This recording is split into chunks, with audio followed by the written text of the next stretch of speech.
তো গাইস চলে এসেছি আবার খেলার খবর চ্যানেলে বিগ আপডেট নিয়ে। তো চলো বন্ধুরা, খুব গুরুত্বপূর্ণ আপডেট নিয়ে চলে এসেছি। ফুল ভিডিওটা দেখতে থাকো, স্কিপ করবে না।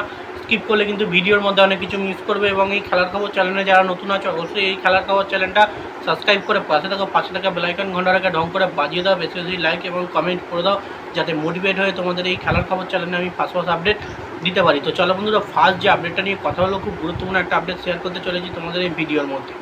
তো ফার্স্ট আপডেটটাই হচ্ছে মোহনবাগান শিবিরের প্লেয়ার বিশাল ক্যাটকে নিয়ে। তো ব্যাপারটা হচ্ছে বিশাল ক্যাট কি ন্যাশনাল ন্যাশনাল টিম থেকে কিন্তু বাদ পড়বে। তো বেসিক্যালি তোমরা নিশ্চয়ই জানো বিশাল ক্যাট কিছু কিছু মানে হংকং ম্যাচ বলো, থাইল্যান্ড ম্যাচ বলো, থাইল্যান্ড ম্যাচে 2টো গোল কনসিভ করেছে এবং হংকং ম্যাচে একটা প্ল্যান্টিতে। তো বেসিক্যালি পুরোপুরি দোষটা নাকি বিশাল ক্যাটের ওপরই দেওয়া হচ্ছে। তো বন্ধুরা, ফুল টিম গেমে কিন্তু ভুল ভ্রান্তি আছে। একা বিশাল ক্যাট দায়বদ্ধ কেন নেবে? অবশ্যই গোলকিপার মানুষ, অবশ্যই সে কম্পিউটার মেশিন নয়, যাই বল মারবে তাই ধরে ফেলবে। তো ব্যাপারটা হচ্ছে সবসময় প্রথমেই দোষ দেওয়া হবে কোচকে। কোচ ঠিকঠাক প্লেইং 11 নামায়নি। এবং তারপরে হচ্ছে সবথেকে বড় ভারতীয় দলের ডিফেন্স এবং মিডফিল্ড ডিফেন্স খারাপ থাকার কারণেই কিন্তু গোলকিপার গোল খায় একটা। কারণ আমরা দেখেছি মোহনবাগানের যখনই ডিফেন্সিভ ল্যাপস হয়েছে বা মিডফিল্ড ল্যাপস হয়েছে তখনই কিন্তু বিশাল ক্যাট গোল খেয়েছে, বা বেশিরভাগও কিন্তু বিশাল ক্যাট বাঁচিয়েও নিয়েছে। তাহলে এর থেকে ভালো কি পারফরমেন্স সে করবে? সবসময় ডিফেন্স যদি একটু ভালো হয় তাহলে কিন্তু গোলকিপিংও ভালো, গোলকিপিং কাটতে পারে। তো সেক্ষেত্রে বিশালকে এক কাজ দোষ দিয়ে কোনো লাভ নেই এবং কোচকেও এর দায় অবশ্যই নিতে হবে। তো সেক্ষেত্রে গোলকিপারকে দোষ দিয়ে কোনো লাভ নেই। তো বিশাল ক্যাট কী মানের গোলকিপার, সে কিন্তু সে প্রতিটা ক্ষণে সে বুঝিয়ে দিয়েছে। আর কিছু বলার নেই বিশালকে নিয়ে। তো যাই হোক, নেক্সট যে আপডেটটা নিয়ে কথা হলো সেটাও কিন্তু খুব গুরুত্বপূর্ণ আপডেট। বিশাল বড় চমক দিতে চাইছে হঠাৎ এই চমক একটা প্লেয়ারকে নিয়ে। তো প্লেয়ারটাকে Mumbai city FC player Mehtab সিংকে নিয়ে। তো হঠাৎ চমক আসতে চলেছে। তো ব্যাপারটা তোমরা নিশ্চয়ই জানো, ট্রান্সফার উইন্ডো খুলে গেছে, যেটা মেহতাবকে নিয়ে বিশাল পরিমাণে টানা হেজরা কল্পনা হয়েছে। ইস্টবেঙ্গলের সঙ্গে মোহনবাগানের টানাটানি হয়েছে। মোহনবাগান কিন্তু অনেকটাই এগিয়ে রয়েছে, আমরা খবর সূত্রে জেনেছি।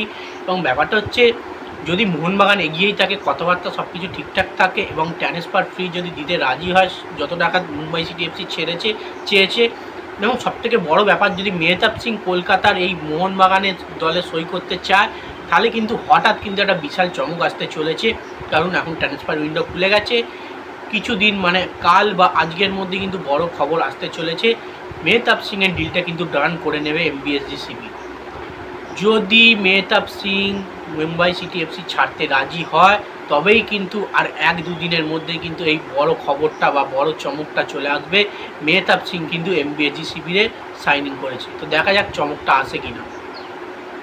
তাই যাই হোক, নেক্সট এবং যে আপডেটটা তোমাদের দেবো সেটা হচ্ছে ডিল ডান হয়ে গেল ভারতীয় দলের কোচ হিসেবে খালিদ জামিলকে নিয়ে। তো ট্রান্সফার মার্কেট সূত্রে জানা গেছে খালিদ জামিলকে ভারতীয় কোচ ডিল ডান করে নিয়েছে।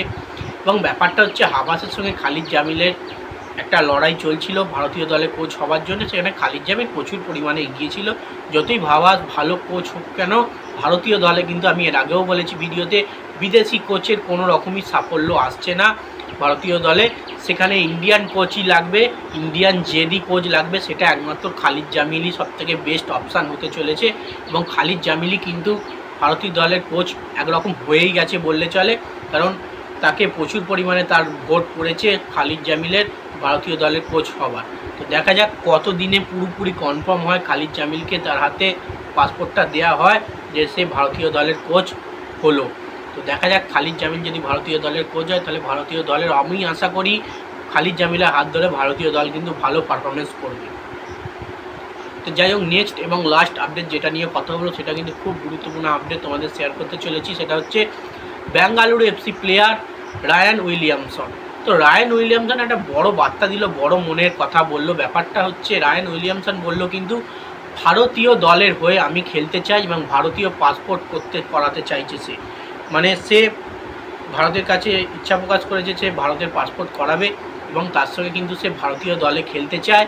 এবং এর আগেও কিন্তু একটা বার্তায় কিন্তু সে বলেছিল, তাকে প্রেস কনফারেন্সে জিজ্ঞেস করা হয়েছিল, সেখানেও কিন্তু সে বলেছিল আমি ভারতীয় টিমের হয়ে কিন্তু খেলতে চাই, আমি ভারতে থাকতে চাই, এমনটাই কিন্তু সে বলেছে।